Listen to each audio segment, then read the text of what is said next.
ministre de la capitale, Cheikh Sankon, envoyé spécial. En Guinée, comme dans plusieurs pays sous-développés d'Afrique et d'ailleurs, l'accès des populations aux soins de santé primaire est un grand défi. Les problèmes de santé en zone rurale sont nombreux et variés. Devant cette triste réalité, les populations qui sont dans le besoin parcourent des kilomètres pour avoir accès au minimum de soins. Il était donc urgent que des structures non gouvernementales répondent à leurs attentes. Cette caravane humanitaire de promotion de la santé est un facteur de développement de la médecine de proximité. Pour le lancement de sa campagne ce samedi à Fourekaria, l'ONG Urgence Médicale Internationale s'est régie du rôle de facilitateur joué par le milieu de la communication et se propose d'étendre son opération sur les 4 régions naturelles du pays. C'est le ministre de la Communication, notre ami et frère, qui est saisi de l'existence de l'Urgence Médicale Internationale, qui nous a demandé de venir nous installer en République de Guinée pour aider nos parents ici en Guinée. Je l'ai salué parce que avant de venir ici, il y avait plus de 7 pays africains qui avaient demandé que l'Urgence Médicale Internationale aille s'installer dans leurs pays respectifs.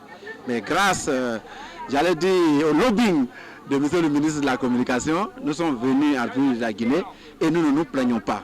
En partenariat avec la pharmacie centrale de Guinée, les médicaments seront distribués gratuitement partout où la caravane passera. C'est la contribution de la pharmacie centrale de Guinée et tous les médicaments nécessaires pour cette caravane ne sont pas bien entendu disponibles à la pharmacie centrale de Guinée. Nous mettons à leur disposition ce que nous disposons. Et dans l'espoir, bien sûr, que dans les jours à venir ou les semaines à venir, avec le lancement de notre projet Médicaments pour tous, qui consiste de disponibiliser des médicaments dans tous les centres de santé de Guinée, des médicaments de qualité, des médicaments de coût abordable. Et je pense qu'avec ces médicaments, on pourra encore accompagner cette ONG. En sa qualité de facilitateur, le ministre de la Communication a de nouveau réaffirmé sa volonté d'accompagner la caravane dans sa campagne de sensibilisation.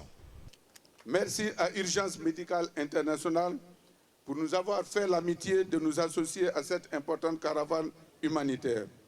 Nous vous promettons d'être avec vous jusqu'à votre dernière étape dans la préfecture de Lola. Lola de mon enfance, Lola de mon adolescence. Le Premier ministre chef du gouvernement a expliqué aux populations de Montréal le bien fondé de cette action. Quand le président de la République a pris fonction, une des priorités de son action a été de mettre les soins de santé comme une priorité des priorités. C'est pourquoi, dès son avènement, il a choisi d'abord de supprimer et de rendre gratuits tous les soins prodigués aux femmes en couche et, n'est-ce pas, aux femmes malades, plus d'autres activités. C'est ainsi donc qu'il nous a été donné de distribuer des médicaments, de prendre en charge les malades atteints de sida qui manquaient d'antirétroviraux et puis même des malades hémodialysés ici dans ce pays. Donc, venant dans ce secteur, vous ne faites qu'accompagner une action du chef de l'État. À partir de maintenant, je deviens un des membres. Vous voyez maintenant là où vous allez me mettre, membre.